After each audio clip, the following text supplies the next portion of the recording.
सर्दियों का मौसम आने के साथ ही कई सारी परेशानियां भी साथ में आती हैं, चाहे वो स्किन की हो, बच्चों का बीमार पड़ना हो या फिर सर्दियों में वजन का बढ़ना हो। और इसलिए हम द हेल्थ साइट के special segment the health site podcast के जरिए आपकी परेशानियों का समाधान निकालने की कोशिश करते हैं। और आज भी उन्हीं में कुछ चुनिंदा सवालों के जवाब हम आपके लिए लेकर आए हैं। सबसे पहले जान लेते हैं सर्दियों में स्किन का ख्याल कैसे रख सकते हैं। Skin care should be simple.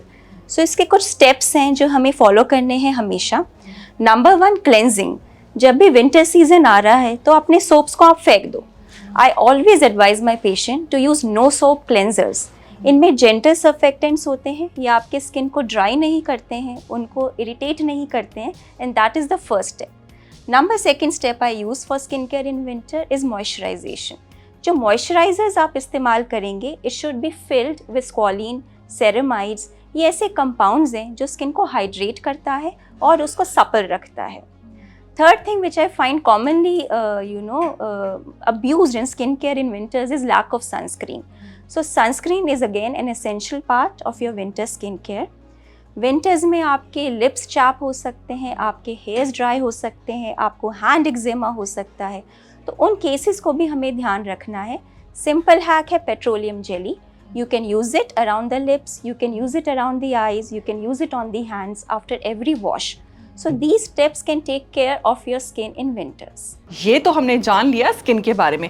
सर्दियों में वजन तेजी से बढ़ता है, इसे कंट्रोल कैसे किया जाए, चलिए जानते हैं। ये फैक्ट है कि विंटर्स में स्लोअर हो जाता है, मेटाबॉलिज्म भी स्लोअर हो जाता है, और हमारा जो समर्स में है उसमें अगर हम वेट लॉस का प्रोसेस देखें तो वो ज़्यादा अच्छे से हो पाता है, क्योंकि समर्स में हमारा वाटर इनटेक ज़्यादा होता है और विंटर्स में लोग वाटर इनटेक भी कम कर देते हैं बिकॉज ऑफ आपको थर्स्टी फील लगता नहीं है। इस वजह से भी मेटाबॉलिज्म स्लो हो जाता है और आपकी फ़िज़िकल एक्टिविटी तो वैसे भी थोड़ी कम हो जाती है।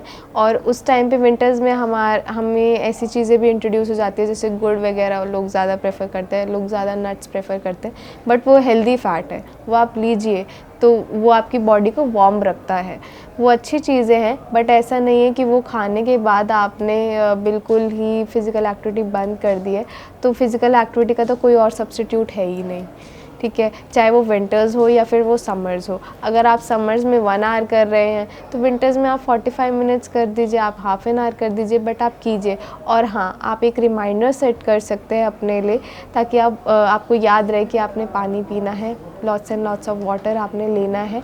उससे क्या होगा कि पानी पीने से भी आपका जो होता है कि आपको हर टाइम आपको स्टार्व करते हैं, आप भूख लगती रहती है, तो पानी पीने से आपका मेटाबॉलिज्म फास्ट रहता है और आप हर टाइम ऐसा नहीं लगता है आपको कि आपको भूख लग रही है, आपको कुछ खाना है, आपको कुछ खाना है। तो पानी लेना बहुत ज़रूरी है विंटर्स में।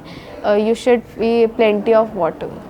बड़ों की बात कर ली, अब जान लेते हैं कि सर्दियों में बच्चों की इम्यूनिटी कैसे बूस्ट करें ताकि वो जल्दी से बीमार ना पड़े। Immunity boosting seriously just needs exercise, a good sleep, less of screen time and more healthy diet. These are the only 4 pillars of a good healthy immunity.